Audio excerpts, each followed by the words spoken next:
નમસ્કાર વિદ્યાર્થી મિત્રો, આજે આપણે ધોરણ 11 ચેપ્ટર નંબર 8 સુકોષ કેન્દ્રી કોષની કોષ રસની રચના વિશે આપણે ચર્ચા કરશું. તો ગઈકાલના લેક્ચરમાં આપણે આદિકોષ કેન્દ્રી કોષનો સંપૂર્ણ અભ્યાસ કરી ગયા, જેમાં બેક્ટેરિયાની સંપૂર્ણ રચના વિશે આપણે અભ્યાસ કરી ગયા. હવે આજના લેક્ચરમાં આપણે સુકોષ કેન્દ્રી કોષ એટલે શું, તો એની વ્યાખ્યા પણ આપણે આગળના લેક્ચરમાં ચર્ચા કરી ગયા છીએ કે કોષમાં પટલમય અંગિકા આવેલી હોય, પટલમય અંગિકા વત્તા શું આવેલું હોય, કોષ કેન્દ્ર પટલ દ્વારા ઘેરાયેલું, કોષ કેન્દ્ર પટલ દ્વારા ઘેરાયેલું કોષ કેન્દ્ર હાજર હોય, કોષ કેન્દ્ર હાજર હોય તો તેવા કોષને શેના તરીકે ઓળખવામાં આવશે? સુકોષ કેન્દ્રી કોષ કહે છે. સુકોષ કેન્દ્રી કોષ. બરાબર. તો સુકોષ કેન્દ્રી કોષની વ્યાખ્યા તમને બરાબર યાદ રહી ગઈ. કોને કહેવાશે કે જેવા કોષની અંદર પટલમય અંગિકાઓ પણ આવેલી હોય, વિવિધ પ્રકારની, જે આપણે આગળ ચર્ચા કરવાની છે. તેના સિવાય કોષ કેન્દ્ર પટલ દ્વારા ઘેરાયેલું કોષ કેન્દ્ર હાજર હોય તો તેવા કોષને સુકોષ કેન્દ્રી કોષ કહે છે. તો હવે સુકોષ કેન્દ્રી કોષ જેવી રચના કે આવી રચના ધરાવતું કોષ કેવા સજીવોમાં જોવા મળે છે? તો બધા જ પ્રકારના જે પ્રોટિસ્ટા સમુદાયના પ્રાણીઓ છે, પ્રોટિસ્ટા સમુદાયના પ્રાણી, સમુદાયના સજીવોના કોષો, સજીવ કોષો, તેના સિવાય જોવા જઈએ તો ફૂગની અંદર વનસ્પતિ કોષો, વનસ્પતિ કોષો તેમજ પ્રાણી કોષો એ સુકોષ કેન્દ્રી કોષો છે. બરાબર કે તે આવી રચના ધરાવે છે તેના કોષો. ખ્યાલ આવી ગયો? હવે વાત આવી કે સુકોષ કેન્દ્રી કોષો શું બધા એક જ પ્રકારના જોવા મળે છે? તો ના, સુકોષ કેન્દ્રી કોષોની રચના પણ અલગ અલગ જોવા મળે છે. જેમ કે વનસ્પતિ કોષો અને પ્રાણી કોષો ને તેની રચના અને કાર્યને આધારે તેને બે ભાગમાં વિભાજિત કરવામાં આવેલા છે. તો સુકોષ કેન્દ્રી કોષો, સુકોષ કેન્દ્રી કોષો વનસ્પતિ કોષોમાં તેમજ પ્રાણી કોષોમાં અલગ જોવા મળે છે. બરાબર. વનસ્પતિ કોષો અને પ્રાણી કોષો માં વિભાજિત કરવામાં આવેલા છે. બરાબર. તો આપણે તેને તફાવત તરીકે ચર્ચા કરીશું. હું અહીં લખી નાખું પ્રાણી કોષ. હવે તેને તફાવત તરીકે આપણે જો ચર્ચા કરવા જઈએ તો સામાન્ય તફાવત આપણે ચર્ચા કરી છે કે વનસ્પતિ કોષમાં શું જોવા મળે છે? કોષ દિવાલ જોવા મળે છે, દિવાલ હાજર જોવા મળે છે. તો પ્રાણી કોષમાં શું જોવા મળે છે? કોષ દિવાલ હાજર હોતી નથી. દિવાલ કેવી હોય છે? ગેરહાજર હોય છે. આ પહેલો પોઈન્ટ. બીજા પોઈન્ટ વિશે આપણે ચર્ચા કરવા જઈએ તો વનસ્પતિ કોષમાં રંજક દ્રવ્યો તેમજ મોટી રસધાની હાજર હોય છે, રસધાની હાજર જોવા મળે છે. તો અહીંયા આપણે બીજા પોઈન્ટને લીધે તફાવત કરવા જઈએ તો રંજક દ્રવ્યો તેમજ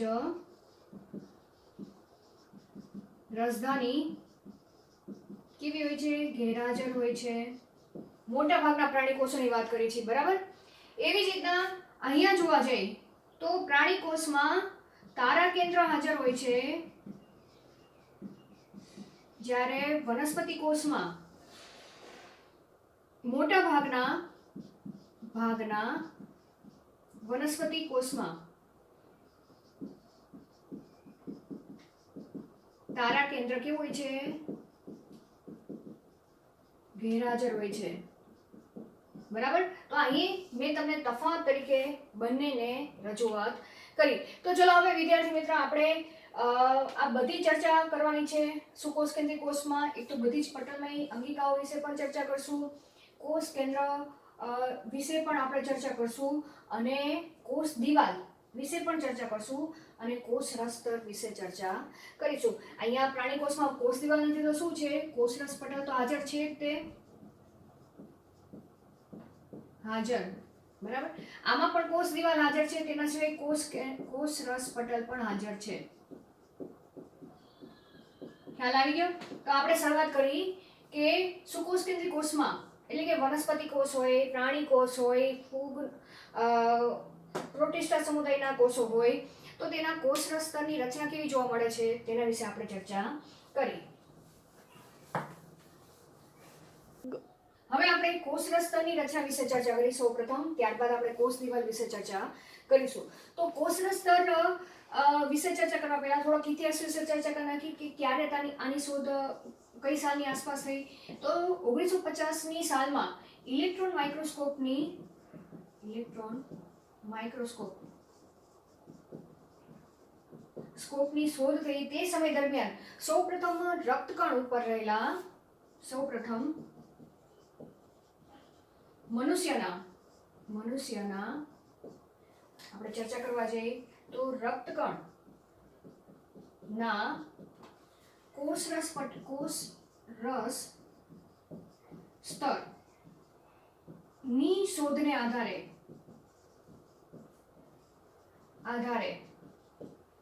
કોષરસ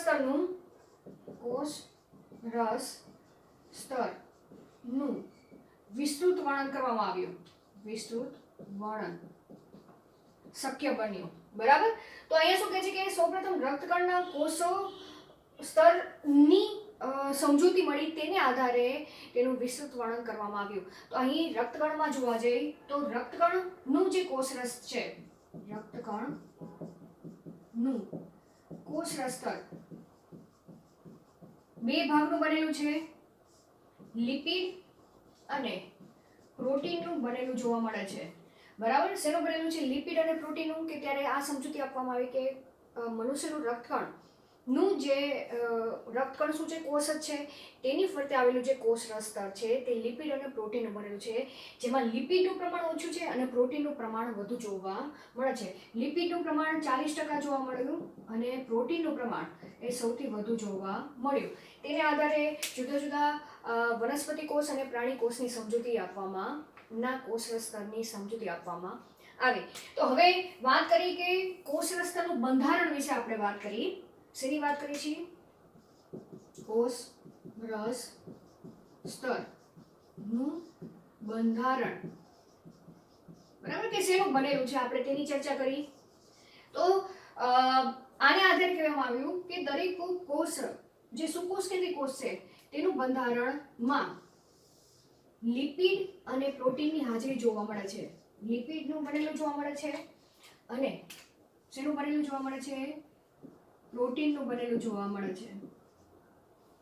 જે લિપિડ વાળો ભાગ છે, બરાબર, જેને આપણે ફેટ કહીએ છીએ, તો લિપિડ વાળો ભાગ છે તે કેવો ભાગ છે? તે શીર્ષનો ભાગ. બરાબર. અહીંયા આપણે લિપિડનો ભાગ છે તેના તરીકે મુખ્યત્વે ફોસ્ફોલિપિડ આવેલા જોવા મળે છે કોષરસ સ્તરમાં અને કોલેસ્ટ્રોલ હાજર જોવા મળે છે. બરાબર. ખ્યાલ આવી ગયો શું કહેવા માંગે છે કે કોષરસ સ્તર શેનું બનેલું છે? લિપિડ અને પ્રોટીનનું બનેલું છે. અને જે લિપિડ વાળો ભાગ છે કોષરસ સ્તરમાં કે કોષરસ પટલમાં, તેમાં મુખ્યત્વે લિપિડ તરીકે ફોસ્ફોલિપિડની હાજરી જોવા મળે છે. એટલે મોટા પ્રમાણમાં લિપિડ એ ફોસ્ફરસ સાથે જોડાયેલું જોવા મળે છે અને થોડાક પ્રમાણમાં કોલેસ્ટ્રોલની હાજરી જોવા મળે છે. હવે આ જે ફોસ્ફોલિપિડ છે એ ફોસ્ફોલિપિડના પણ બે ભાગ કે કઈ રીતે ગોઠવાયેલું જોવા મળે છે કોષરસ પટલમાં. તો તેનો જે શીર્ષનો ભાગ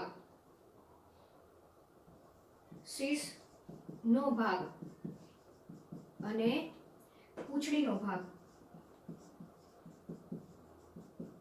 તો શીર્ષનો ભાગ એ કોણ બનાવે છે? ફોસ્ફરસ એ લિપિડનો શીર્ષનો ભાગ બનાવે છે અને પૂંછડીનો ભાગ એ લિપિડ વાળો ભાગ. બરાબર. અહીં લખી શકી લિપિડ વાળો ભાગ એ કોષરસ સ્તરનો પૂંછડીનો ભાગ બનાવે છે. કઈ રીતે તમે યાદ રાખશો? હું તમને તફાવત તરીકે આ રીતના ચાર્ટ વાઇઝ સમજાવીશ અને તમારે પણ આ રીતે યાદ રાખવાનો છે, તો સરળતાથી તમે જવાબ સમજૂતી મેળવી શકશો. બરાબર. જે કોષરસ સ્તરનો જે ફોસ્ફોલિપિડનો ભાગ છે તેમાં લિપિડ વાળો ભાગ છે તે કોષરસ સ્તરના માં પૂંછડીની માફક ગોઠવાયેલું જોવા મળે છે અને જે ફોસ્ફરસવાળો ભાગ છે તે કોષના સ્તરનો શીર્ષનો ભાગ એટલે કે શીર્ષ તરીકે વર્તે છે કે બહારની બાજુએ જોવા મળે છે. જેમ કે અહીંયા શીર્ષનો ભાગ હું તમને આ રીતે ગોળાકાર રીતે દર્શાવું છું. આ શીર્ષનો ભાગ છે અને આ પૂંછડીનો ભાગ એ આ રીતે ગોઠવાયેલો જોવા મળે છે. તો આ બંને ભેગા થાય ફોસ્ફોલિપિડ તો કઈ રીતે ગોઠવાયેલું હશે? આપણે આકૃતિ ઉપરથી ચર્ચા કરી, બરાબર. હું તમને અહીંયા કોષ દોરો, આ કોષ છે. તો અહીંયા આ રીતે ફોસ્ફરસ વાળો ભાગ શીર્ષની બાજુ એટલે ઉપરની બાજુએ આવેલો છે અને પૂંછડીનો ભાગ એ અંદરની બાજુએ. તો અહીંયા આપણે લખી શકીએ કે શીર્ષનો ભાગ એ ક્યાં આવેલો છે, તેનું સ્થાન લખવા જાય તો બહારની તરફ ગોઠવાયેલો છે, બહારની તરફ ગોઠવાયેલો છે, બરાબર. પૂંછડીનો ભાગ ક્યાં આવેલો છે? અંદરની તરફ. અહીં તમને દેખાય છે અંદરની તરફ આ કોષ છે, કોષની આમ અંદરની તરફ ગોઠવાયેલો છે, બરાબર. એવી જ રીતના આ જે શીર્ષનો ભાગ છે તે ધ્રુવીય ભાગ તરીકે ઓળખવામાં આવે છે, ધ્રુવીય ભાગ છે, બરાબર. આ ભાગ પૂંછડીનો કેવો છે? અધ્રુવીય ભાગ છે. તેના સિવાય જોવા જઈએ તો શીર્ષનો ભાગ છે તે શીર્ષનો ભાગ એ જલ અનુરાગી તરીકે વર્તે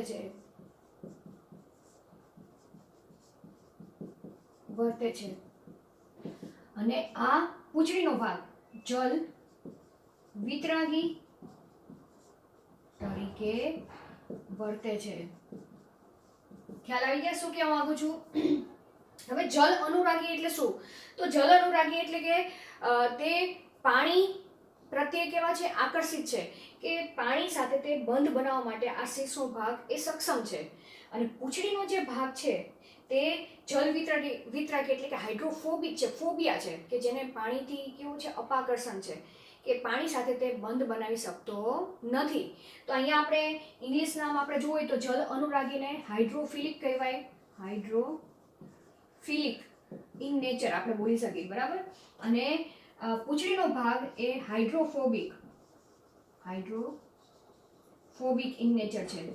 અહીંયા તમારે લખવું હોય તો પાણીથી અલગ રહે, કે પાણી સાથે તે બંધ નથી બનાવી શકતો. અને આ શીર્ષનો ભાગ એ પાણી સાથે જોડાયેલ, કે પાણીથી આકર્ષિત આપણે લખી શકીએ, બરાબર. કે પાણી સાથે તે બંધ બનાવવા માટે કેવો છે? સક્ષમ છે. તો અહીં આ રીતે હું તમને આ મેં સમજૂતી આપી, બરાબર. હવે વાત આવી કે આ જે પૂંછડી છે તો એકચ્યુઅલમાં પૂંછડી શું છે?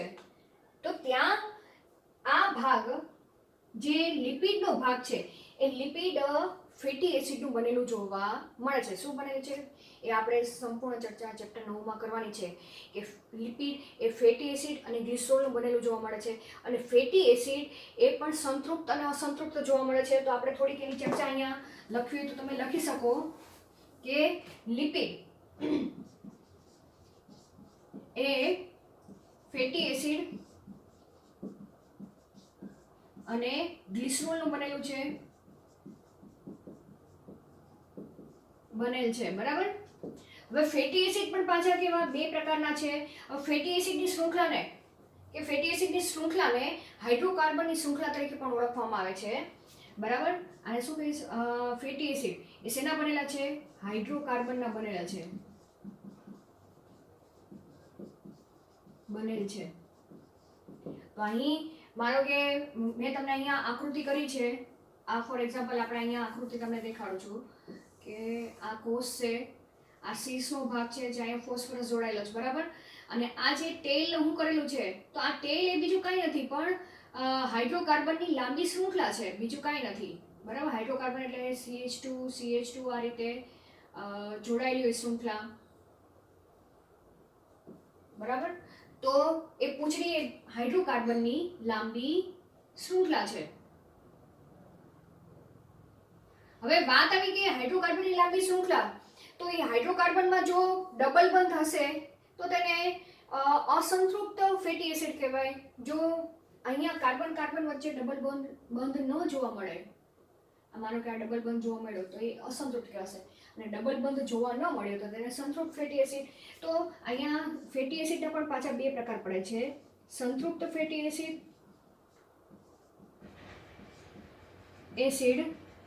અને અસંતૃપ્ત ફેટી એસિડ જોવા મળે છે. તો તમે આના પછી તમારે આ પોઈન્ટ યાદ રાખવાનો છે કે લિપિડ એ પણ પાછો બે ભાગમાં બનેલો જોવા મળે છે, જેમાં ફેટી એસિડનું શૃંખલાનું પ્રમાણ, એટલે અહીંયા ડાયરેક્ટ ગ્લિસરોલ સાથે ફોસ્ફરસ એટેચ થયેલો હોય, બરાબર, એટલે ફોસ્ફોલિપિડ સ્વરૂપે તે કોષરસ સ્તરમાં ગોઠવાયેલું જોવા મળે. હવે અહીંયા જે લિપિડ વાળો ભાગ છે તે આપણે ચર્ચા કરી નાખી. હવે લિપિડનું અહીંયા શું કહેવામાં આવ્યું, દ્વિસ્તર જોવા મળે છે. નેક્સ્ટ પોઈન્ટ આપણે ચર્ચા કરી કે કોષરસ સ્તર એ લિપિડના બાયલેયરનું બનેલું છે, કે લિપિડના દ્વિસ્તરીય રચના જોવા મળે છે. હવે તમને એમ જોવા મળે કે આ રીતે હું તમને આકૃતિ દોરીને સમજાવું કે આ પેલું સ્તર છે, બરાબર, આ રીતે લિપિડનું ઉપર શીર્ષનો ભાગ, નીચે પૂંછડીનો ભાગ ગોઠવાયેલો છે આ રીતે. હવે આખી દોરવાની જ જાતી. આ શું છે, કોષરસ સ્તર. હવે અહીંયા પણ શું આવ્યું છે, કોષ એકલો નહીં હોય, અહીંયા પાણીનું માધ્યમ હશે ચારે બાજુ. અહીં શું છે, આ પાણી છે, પાણી છે એટલે આ ફોસ્ફરસ તો તેની સાથે બંધ જોડાઈને એ કોષ એ જગ્યાએ સ્થિર રહી જશે, બરાબર. હવે વાત આવી કે અહીંયા પણ કોષરસ છે, આ કોષરસ પણ અહીંયા પણ શું આવેલું છે, પાણી આવેલું છે. તો આ જે લિપિડ વાળો ભાગ છે એ કેવો છે, જલ વિતરાગી છે, જે પાણીથી કેવું જોવા મળે છે, અલગ જોવા મળે છે, કે તે તેની સાથે બંધ બનાવી શકતો નથી. તો એવા સમયે આનું બંધારણ જોવા જાય તો બીજું એક લિપિડનું આવરણ અંદરની બાજુએ પણ ગોઠવાયેલું જોવા મળશે. કઈ રીતે જોવા મળશે, આ રીતે. ખ્યાલ આવી ગયો? તો જ તે આ ફોસ્ફરસનો ભાગ અહીંયા અંદરના કોષરસના માધ્યમ સાથે જોડાયેલો રહેશે, આ રીતે, આમ, બરાબર. તેથી જ કોષરસ સ્તરમાં લિપિડનું દ્વિસ્તરીય આવરણ જોવા મળે છે. એ આમ ઉલટું ગોઠવાયેલો છે. એક લિપિડનું સ્તર આ રીતે ગોઠવાયેલું હોય તો બીજા લિપિડના સ્તર જે અંદરની બાજુએ છે તેની બંનેની પૂંછડી એ સામસામે આવશે, અને ફોસ્ફરસ વાળો ભાગ એક પાણી જેવું માધ્યમ છે તેના સંપર્કમાં રહેશે, બરાબર. તો હું આખું લેયર તમને દર્શાવતી નથી. તો અહીંયા આપણે લખી શકીએ કે કોષરસ સ્તરમાં લિપિડનું દ્વિસ્તરીય આવરણ આવેલું જોવા મળે છે, દ્વિસ્તરીય આવરણ જોવા મળે છે, બરાબર. અહીંયા સુધી ખ્યાલ આવી ગયો? હવે આપણે 1970ની સાલની વાત કરી કે તે સમયમાં સેંગર નામના વૈજ્ઞાનિક થઈ ગયા જેને કોષરસ સ્તરને ફ્લુઇડ મોઝેઇક મોડેલ દ્વારા રજૂઆત કરી.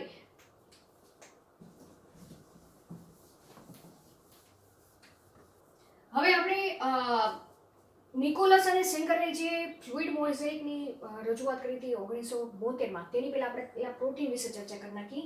લિપિડ વિશે આપણે ચર્ચા કરી ગયા કે કોષરસ સ્તર એ લિપિડના દ્વિસ્તરીય રચના જોવા મળે છે, સ્તરીય રચના, બરાબર. હવે આપણે પેલા પ્રોટીન વિશે ચર્ચા કરી નાખી કે પ્રોટીન જોવા મળે છે કોષરસ સ્તરમાં. તો પ્રોટીન કઈ રીતે ગોઠવાયેલા હશે આની અંદર, પ્રોટીન શું કરે છે એ તો આપણે આગળ ચર્ચા કરીશું. પણ પ્રોટીન પણ બે પ્રકારના જોવા મળે છે. પ્રોટીન એ અંતર્ગત પ્રોટીન, એક તો અંતર્ગત પ્રોટીન અને પરિઘવર્તી પ્રોટીન. આ પ્રોટીન કઈ રીતે ગોઠવાયેલા છે તેના આધારે આ પ્રોટીનના નામ આપેલા છે, બરાબર. પરિઘવર્તી પ્રોટીન એટલે એમાં પણ પાછા આપણે ચર્ચા કરવા જઈએ તો એ પણ બે પ્રકારે જોવા મળશે, બે સ્થાને જોવા મળશે કે કઈ રીતે ગોઠવાયેલા છે તેના આધારે તે બે સ્થાને જોવા મળે છે. પટલની બાહ્ય સપાટી પર પણ ગોઠવાયેલા પ્રોટીન, પટલની બાહ્ય સપાટી પર ગોઠવાયેલા પરિઘવર્તી પ્રોટીન, અને કાં તો પટલની અંદરની બાજુએ, પટલની અંદરની સપાટી પર ગોઠવાયેલા પરિઘવર્તી પ્રોટીન. બરાબર. હવે અહીંયા પરિઘવર્તી કીધું છે એટલે પરિઘીય સપાટી પર. તો અહીંયા આપણે જો તેનું સ્થાન દર્શાવવા જઈએ તો બીજી પેનથી આપણે દર્શાવીએ છીએ. માનો કે આ કોષરસ પટલ છે, કોષનો આ અંદરનો ભાગ છે, આ બહારનો ભાગ છે, એમ સમજી લો. માનો કે આ કોષ છે, બરાબર. આ રીતે હવે પરિઘીય પ્રોટીન એટલે પરિઘની સપાટી પર, આ પરિઘની બાહ્ય સપાટી પર ગોઠવાયેલું પ્રોટીન છે. એવી જ રીતના પરિઘની અંદરની સપાટી પર આ રીતે પરિઘવર્તી પ્રોટીન ગોઠવાયેલું જોવા મળે છે. તો આ કયું પ્રોટીન છે? પરિઘવર્તી પ્રોટીન. બરાબર. હવે એવી જ રીતના અંતર્ગત પ્રોટીનની ચર્ચા કરવા જઈએ તો અંતર્ગત પ્રોટીન અથવા તો એ પણ અંતર્ગત એટલે અંદરની બાજુએ ગોઠવાયેલા પ્રોટીન, બરાબર. તો તે પટલમાં કાં તો અંશતઃ ખૂંચેલા હોય, અંશતઃ ખૂપેલા અંતર્ગત પ્રોટીન, બરાબર, અથવા તો તે પટલમાં સંપૂર્ણ ખૂપેલા પ્રોટીન સ્વરૂપે જોવા મળે છે. સંપૂર્ણ ખૂપેલા પ્રોટીન સ્વરૂપે જોવા મળે છે. જેમ કે અહીં પટલ છે, પટલની અંદરની બાજુએ ખૂપેલા પ્રોટીનને તો હું અહીંયા લાલ પેનથી દર્શાવું છું કે અમુક પ્રોટીન આ રીતે પટલની અંદરની બાજુએ ગોઠવાયેલા જોવા મળે છે. તો આને સંપૂર્ણ ખૂપેલા આપણે કહીશું. અંશતઃ ખૂપેલા પ્રોટીન તરીકે આપણે ચર્ચા કરવા જઈએ તો ફોર એક્ઝામ્પલ આ રીતે અડધા અંદરની બાજુએ આ રીતે ગોઠવાયેલા હોય છે, કાં તો આ રીતે ગોઠવાયેલા જોવા મળશે, બરાબર. તો આ પ્રોટીન આપણે શું કહીશું? અંશતઃ ખૂપેલા પ્રોટીન તરીકે આપણે નામ આપી છીએ, બરાબર.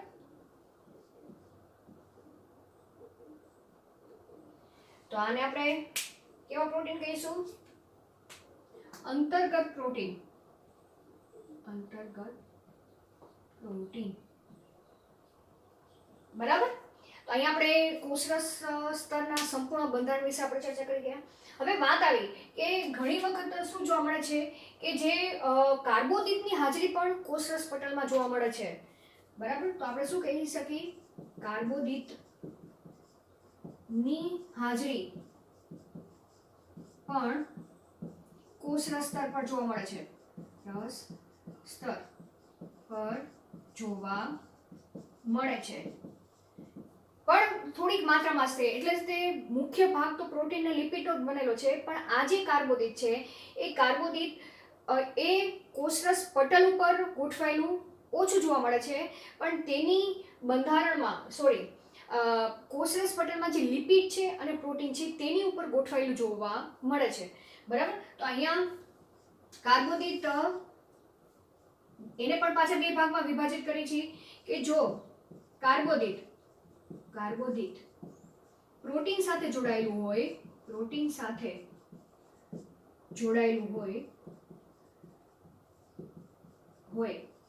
તો તેને એટલે કોને? પ્રોટીનને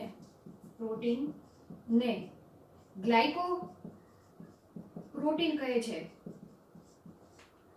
આ યાદ રાખજો, બરાબર. અને બીજો પોઈન્ટ વિશે આપણે ચર્ચા કરી કે જો કાર્બોદિત તરીકે ગ્લુકોઝની શૃંખલા, બરાબર, બીજું કાંઈ નહીં, કાર્બોદિત તરીકે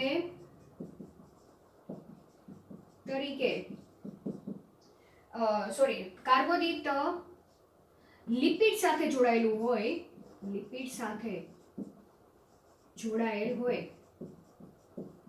તો તેને શું કહે છે? ગ્લાયકો લિપિડ કહે છે, બરાબર. તો અહીંયા હું તમને ગ્લાયકો લિપિડ ને ગ્લાયકો પ્રોટીન તમને ચર્ચા કરવા જઈએ તો માનો કે આ પ્રોટીન છે, બરાબર. આ પ્રોટીન વાળો ભાગ છે. હવે તેની ઉપર આ રીતે ગ્લુકોઝની શૃંખલા આવેલી હોય આ રીતે, તો આ પ્રોટીનને શું કહેવાશે? આ અંતર્ગત પ્રોટીન છે, તો તે અંતર્ગત પ્રોટીનને ગ્લાયકો પ્રોટીન કહે છે, બરાબર. ખ્યાલ આવી ગયો? આ શું છે? કાર્બોદિત છે. ખ્યાલ આવી ગયો? એવી રીતના જો આ લિપિડની શૃંખલા છે, બરાબર, ત્યાં આ રીતે આ લિપિડ છે, લિપિડનો આ શીર્ષનો ભાગ છે, ત્યાં આ રીતે શૃંખલા કાર્બોદિતની ગોઠવાયેલી હોય. આ શું છે? કાર્બોદિત છે. તો તે લિપિડને શું કહેવામાં આવશે? ગ્લાયકોલિપિડ કહે છે. ખ્યાલ આવી ગયો? તો હવે આપણે જે સેંગર અને નિકોલે આપેલું હતું 1972 માં, સેંગર અને નિકોલેસે ફ્લુઇડ મોઝેઇક મોડેલ ની રજૂઆત કરી, બરાબર, કે કોષરસ સ્તર છે કે કોષરસ પટલ છે એ ફ્લુઇડ મોઝેઇક મોડેલ તરીકે તેને રજૂઆત કરીને તેના માટે તેને પારિતોષિક તરીકે નીમવામાં આવેલા હતા. બરાબર, તેને શું રજૂઆત કરી કે આ જે કોષરસ સ્તર છે એ કોષરસ સ્તર કેવું જોવા મળે છે? અર્ધ તરલ જોવા મળે છે. બરાબર, અને તેમાં લિપિડ એ અર્ધ તરલ રીતે જોવા મળે છે, અને જે પ્રોટીન છે એ પ્રોટીન પાર્શ્વ રીતે ગતિ કરતા જોવા મળે છે. તો ફ્લુઇડ મોઝેઇક મોડેલની રજૂઆત શું હતી કે કોષરસ સ્તરમાં રહેલ જે લિપિડ છે એ કેવા જોવા મળે છે? અર્ધ તરલ જોવા મળે છે હોય, અને પ્રોટીન પાર્શ્વીય ગતિ કરતા જોવા મળે છે. કેવા? પાર્શ્વીય ગતિ કરે છે. બરાબર, એટલે શું કહે છે કે જે કોષરસ સ્તર છે, કોષ છે, એ કોષનું ઉપરનું જે પડ છે તે સ્ટીક નથી હોતું કે કઠણ નથી હોતું, પરંતુ કેવું હોય છે? મોઝેઇક હોય છે. મોઝેઇક એટલે અર્ધ તરલ હોય છે, કે તેમાં રહેલા જે લિપિડ છે એ લિપિડ કે ના જે અણુઓ છે એ થોડા માઇનર રીતે પોતાના સ્થાનેથી કેવા હોય છે? ચલિત જોવા મળે છે. બરાબર, કે થોડા આ સાઈડ ખસે, થોડા આ સાઈડ ખસે, ફરીથી પોતાની મૂળભૂત સ્થિતિમાં આવી જાય, ફરીથી બીજી દિશામાં તે માઇનરિટી પોતાના સ્થાનમાં કેવું કરે? ફેરફાર કરે. તેના સિવાય આ જે પ્રોટીન પણ છે તે પાર્શ્વ એટલે કે સાઈડમાં, બરાબર, ઉપર નીચે કે સાઈડમાં તેઓ ગતિ કરતા જોવા મળે છે. લિપિડના અણુઓ થોડા ઉપરની બાજુએ ખસે, થોડાક નીચેની બાજુએ ખસે. તો આમ તેને કારણે જે કોષ છે એ કોષની મોઝેઇક સ્વરૂપે તે જોવા મળે છે, કે કોષ એ માઇનરી હલનચલનની પ્રક્રિયા કરતો જોવા મળે છે. તેથી તેને સેમી ફ્લુઇડ પણ આપણે કહી શકીએ. બરાબર, આ જે સ્તર છે કેવું જોવા મળે છે? સેમી ફ્લુઇડ પ્રકારનું જોવા મળે છે. પાણી પણ સ્વરૂપે નહીં અને સોલિડ સ્વરૂપે પણ આ સ્તર જોવા નથી મળતું, પણ સેમી ફ્લુઇડ સ્વરૂપે તે સ્તર જોવા મળે છે. આ પોઈન્ટ ખાસ યાદ રાખજો. તો આ જે કોષરસ સ્તરની જે તરલતા છે એ તરલતા કોના ઉપર આધાર રાખે છે? આ પણ પ્રશ્ન પૂછી શકે. તો કોષરસ સ્તરની તરલતા એ તેમાં રહેલા લિપિડના બંધારણ ઉપર આધાર રાખે છે, કે લિપિડમાં રહેલા હાઇડ્રોકાર્બનની શૃંખલા કેટલી છે. હાઇડ્રોકાર્બન તરીકે આપણે ચર્ચા કરી ગયા કે લિપિડમાં ફેટી એસિડ રહેલા છે. એ ફેટી એસિડ જો સંતૃપ્ત પ્રકારના હશે તો કોષરસની જે તરલતા છે તે કેવી જોવા મળે છે? ઓછી જોવા મળે છે. પણ જો અસંતૃપ્ત પ્રકારના હશે તો તેની તરલતા વધુ જોવા મળે છે. હવે આ જે કોષની જે કોષરસ સ્તરની જે અર્ધ તરલતા છે, બરાબર, કે સેમી ફ્લુઇડ છે, તેને કારણે વાતાવરણની પણ તેના ઉપર અસર જોવા મળે છે. તો ખાસ કરીને તમે જોવા જાઓ તો ઠંડીના વાતાવરણમાં વાતાવરણ કેવું હોય છે? ઠંડુ હોય છે. તો તેને કારણે જે કોષરસ સ્તર છે એ કમ્પ્લીટ ફ્રીઝ નથી થઈ જતો. ફ્રીઝ થઈ જાય તો શું છે? આપણી બધી એક્ટિવિટી ખતમ થઈ જાય. બરાબર, અને આપણે કોઈ પણ કાર્ય કરી શકીએ નહીં, અને આપણે બરફના નથી થઈ જતા. પણ તેવા સમયે શું થાય છે કે કોષમાં રહેલો જે આ જે લિપિડના અણુઓ છે એ લિપિડના અણુઓ એકબીજા સાથે સ્ટીક ન થઈ જાય, એકબીજા સાથે જોડાઈ ન જાય. તેના માટે અહીં આવેલું જે કોલેસ્ટ્રોલ છે એ કોલેસ્ટ્રોલ શું કરે છે? કોલેસ્ટ્રોલ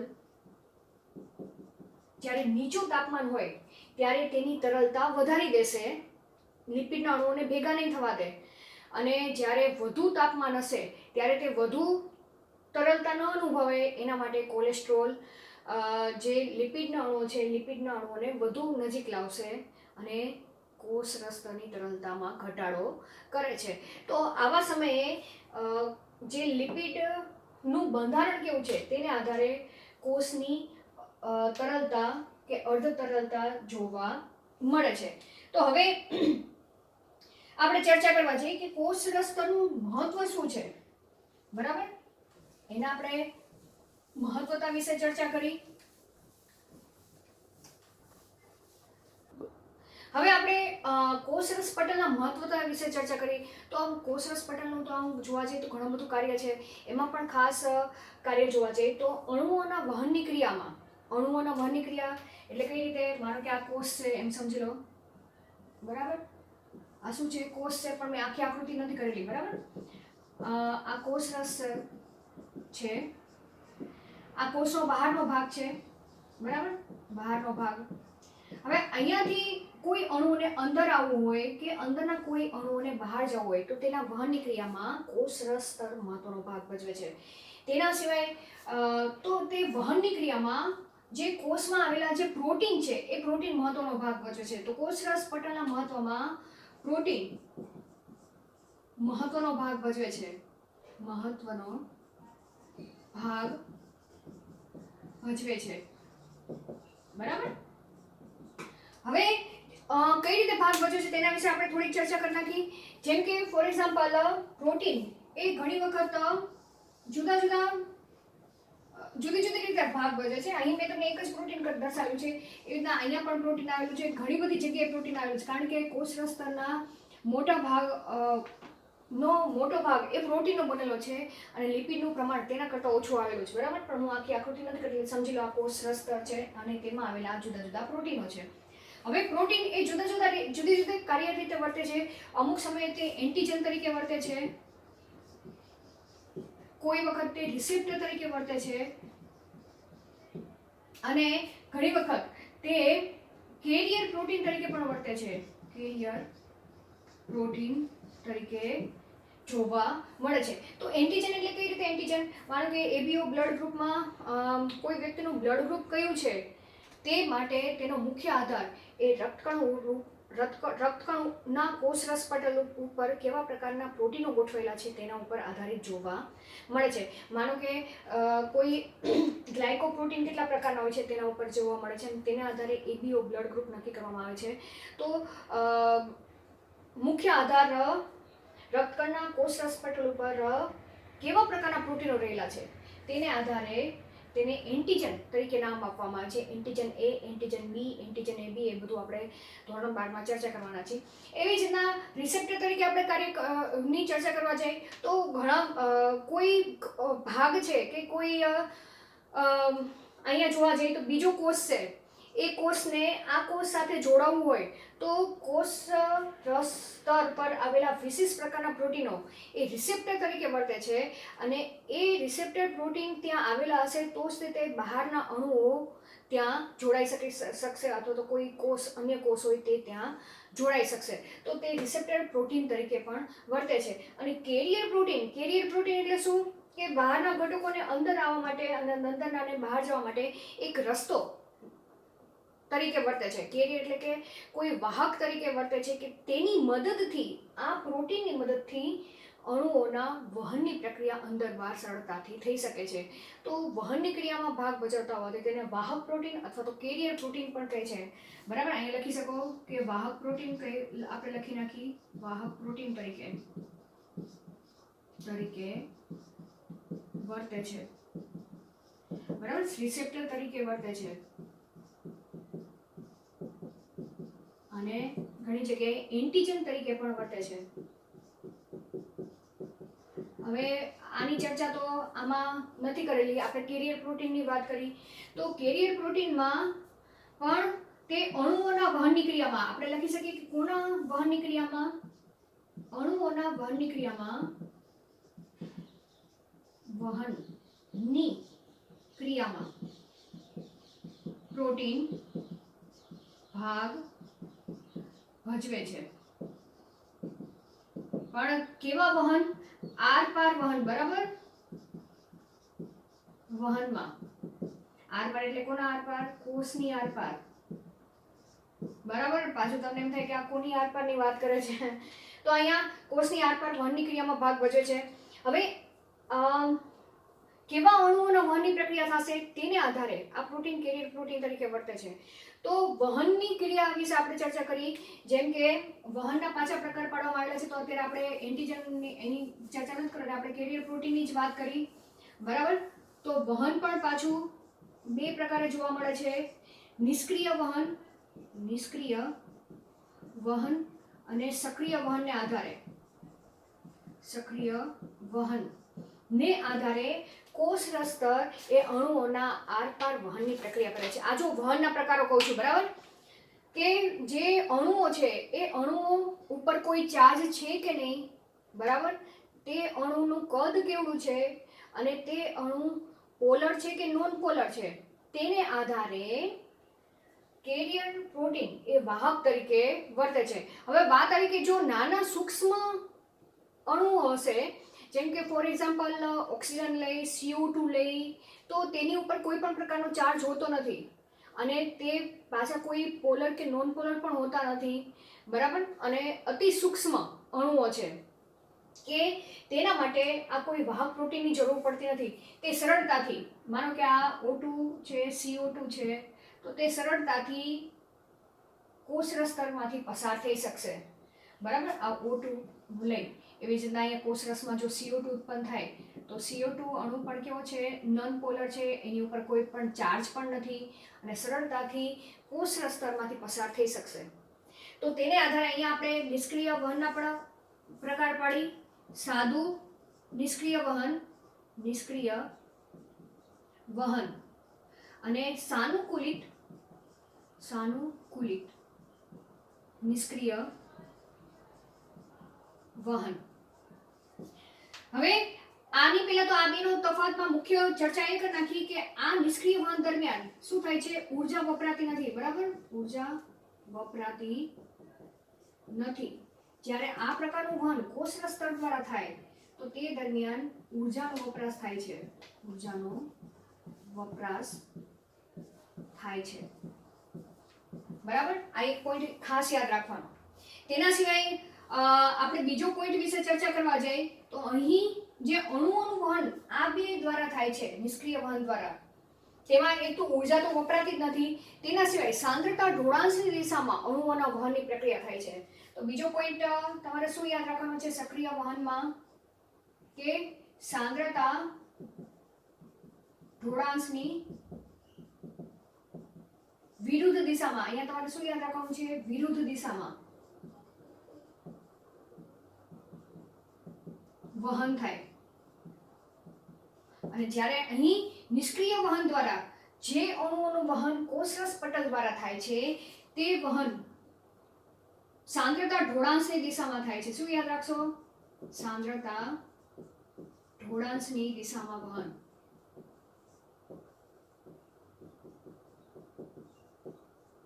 બરાબર. તો મેં અહીંયા તમને બે તફાવત તો અહીંયા જ આપી દીધા છે, નિષ્ક્રિય વહન એટલે શું અને સક્રિય વહન એટલે શું.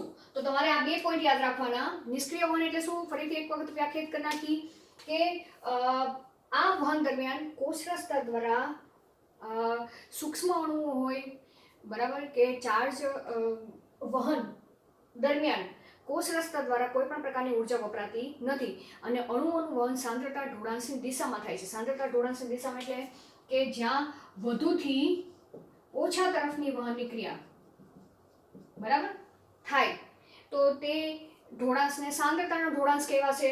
અહીંયા તમારે લખવું હોય તો સાંદ્રતા ઢોળાંશની દિશામાં એટલે તમારે લખી નાખવાનું વધુથી ઓછા તરફ, બરાબર.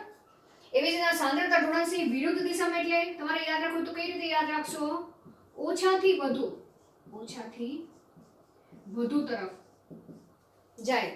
માનો કે કોઈ ક્લાસરૂમમાં વધારે સ્ટુડન્ટ્સ બેઠેલા છે, હવે ત્યાં કોઈ જગ્યા જ નથી, પણ તો પણ બહાર સંખ્યા ઓછી છે અને ક્લાસરૂમમાં સંખ્યા વધારે છે, તો બહારથી સ્ટુડન્ટ્સ ક્લાસરૂમમાં જવાની પ્રક્રિયાને સક્રિય વહનની પ્રક્રિયા કહેશું, બરાબર, કે જ્યાં ઓછા સ્ટુડન્ટ છે તે વધારે સ્ટુડન્ટ તરફ વહનની પ્રક્રિયા કરે છે કે જાય છે, તો તે સાંદ્રતા ઢોળાંશની વિરુદ્ધ દિશા આપણે કહીશું. અને સાંદ્રતા ઢોળાંશની દિશા એટલે કે જ્યાં ક્લાસરૂમમાં વધારે સ્ટુડન્ટ છે હવે તે અને બીજા ક્લાસરૂમમાં ઓછી સ્ટુડન્ટ્સની સંખ્યા છે તો વધુ સ્ટુડન્ટ્સમાંથી અમુક સ્ટુડન્ટ એ ઓછા સ્ટુડન્ટ્સ બેઠેલા છે ત્યાં ક્લાસરૂમમાં જે સ્થળાંતર કરે છે એ પ્રક્રિયાને સાંદ્રતા ઢોળાંશની દિશા કહીશું, બરાબર.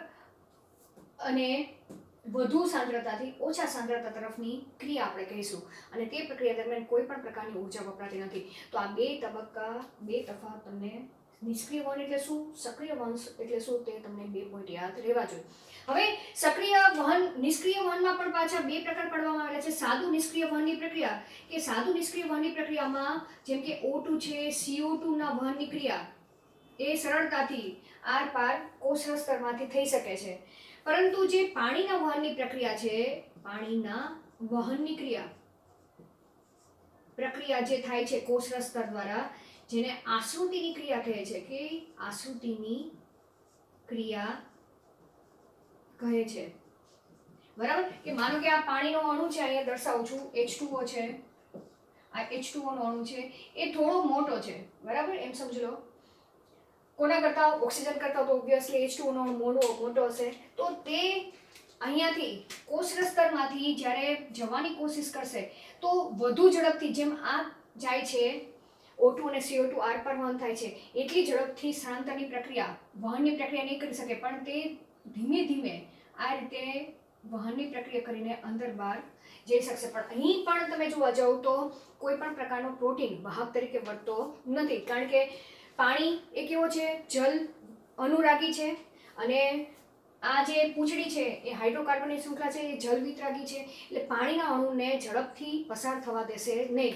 તો અહીં આ જે પાણીના વહનની જે પ્રક્રિયા થાય છે કોષરસ સ્તરમાંથી, તેને આશ્રુતિની ક્રિયા તરીકે ઓળખવામાં આવે છે. એ પણ વધુથી ઓછા તરફ વહનની પ્રક્રિયા થશે કોષમાં. હવે સાનુકૂલિત નિષ્ક્રિય વહન આપણે ચર્ચા કરી કે સાનુકૂલિત નિષ્ક્રિય વહન એટલે શું, કે અમુક ફોર એક્ઝામ્પલ સમજી લો કે અહીં આ મોટા કદના અણુ છે અને કેવા છે, ચાર્જ છે એટલે કે તેની ઉપર કોઈ ધન વીજભારિત છે અથવા તો ઋણ વીજભારિત છે અને કદમાં કેવા છે, મોટા છે, પણ તે સરળતાથી હવે કોષરસ સ્તરમાંથી પસાર થઈ શકશે નહીં. તેવા સમયે જ્યારે કોષને વધુ માધ્યમમાંથી ઓછા માધ્યમ તરફ તે અણુઓના વહનની પ્રક્રિયા કરવી હોય, અહીંયા વધુ છે, આ કેવા છે, ચાર્જ છે, બરાબર, અને મોટા અણુ છે, તેમજ પોલર છે એટલે પાણી સાથે તે જલ વિતરાગી છે. આટલી બધી ક્વોલિટી છે અણુમાં. હવે તેને કોષની અંદર લઈ જાઓ છે તો તેના માટે તે કોષરસ સ્તરમાંથી પસાર થઈ શકશે નહીં. તેના માટે કોષરસ સ્તરમાં આવેલા જે વાહક પ્રોટીન છે, કેરિયર પ્રોટીન, એ કેરિયર પ્રોટીન દ્વારા તે કોષની અંદર બહાર સાંદ્રતા ઢોળાંશની દિશામાં વહનની પ્રક્રિયા કરે છે. પણ અહીંયા ઉર્જા વપરાશે નહીં, કારણ કે વહનની પ્રક્રિયા કેવી થાય છે, સાંદ્રતા ઢોળાંશની દિશામાં થાય છે, તેથી કોઈ પણ પ્રકારની ઉર્જા વપરાશે નહીં. તો અહીંયા સાનુકૂલિત નિષ્ક્રિય વહનમાં આપણે શું લખી શકશું, કે મોટા કદના તેમજ પાણીમાં દ્રાવ્ય અણુઓને સાંદ્રતા ઢોળાંશની દિશામાં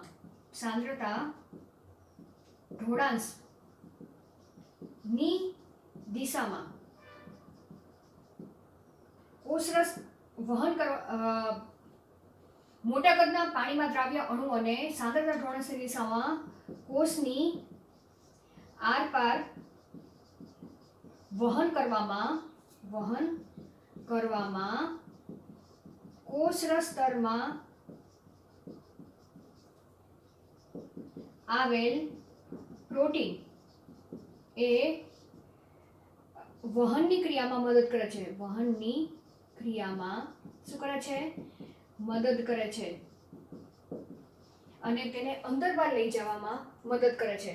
તો અહીંયા આપણે નિષ્ક્રિય વહન એટલે શું, તેના વહનના પ્રકારો વિશે આપણે ચર્ચા કરી ગયા. જેમ કે આ રીતે અહીંયા જોવા જઈએ તો ફોર એક્ઝામ્પલ આ સોડિયમ આયન છે, તો સોડિયમ આયનને અંદર કઈ રીતે લઈ જશે કે પેલા સોડિયમ આયન અહીંયા જોડાશે, પછી આ પ્રોટીન એ પોતાની પોઝિશન બદલાવશે અને પછી સોડિયમ આયન તે અંદરની બાજુએ મુક્ત થશે. ઘણા સાનુકૂલિત જે વહનની પ્રક્રિયામાં જે કેરિયર પ્રોટીન ભાગ ભજવે છે એ પોર પ્રોટીન તરીકે પણ વર્તે છે, બરાબર. તો આપણે એ ચર્ચા કરવાની જરૂર નથી, પણ આટલી તબક્કો તમને યાદ હોવું જોઈએ કે જે પ્રક્રિયા દરમિયાન ઉર્જાનો વપરાશ થતો નથી, બરાબર. ઉર્જાનો વપરાશ વગર થાય છે આ પ્રક્રિયા, કારણ કે સાંદ્રતા ઢોળાંશની દિશામાં છે. આ પોઈન્ટ ખાસ તમારા મગજમાં હોવો જોઈએ. હવે વાત આવી કે સક્રિય વહનની વાત કરી, તો સક્રિય વહન એટલે શું એ તો આપણે ચર્ચા કરી જ ગયા કે માનો કે ફોર એક્ઝામ્પલ અહીંયા સોડિયમ આયન વધારે છે, બરાબર, અને અહીંયા ઓછા છે સોડિયમ આયન, ફોર એક્ઝામ્પલ અહીંયા એક જ છે, તો પણ આ સોડિયમ આયન ને અંદર કોષ રસની અંદર જરૂર છે, એટલા માટે કોષ મંગાવે છે બહારથી અંદર, બરાબર. વધુ છે તો પણ હજી જરૂર છે, એટલે બહાર માધ્યમમાં સોડિયમ ઓછા છે, અંદર વધુ છે, પણ કોષને વધુ જરૂર હશે એટલે તે અંદર મોકલાવશે. અથવા તો એ પ્રક્રિયામાં જે પ્રોટીન ભાગ ભજવે છે એ પ્રોટીન પહેલા તો શું વાપરે છે, એટીપી વાપરશે, પછી આ સોડિયમ આયન અહીંયા જોડાશે આ રીતે, બરાબર. અને પછી પ્રોટીન એડીપી થઈ જશે એટીપીમાંથી, અને સોડિયમ આયન આ રીતે અંદરની બાજુએ પોતાનું સ્થાન છોડે છે. તો અહીંયા આ જે પ્રોટીન છે એ પ્રોટીન પંપ તરીકે વર્તે છે. શેના તરીકે? પંપ તરીકે વર્તે છે, યાદ રાખવાનું તમારે, બરાબર.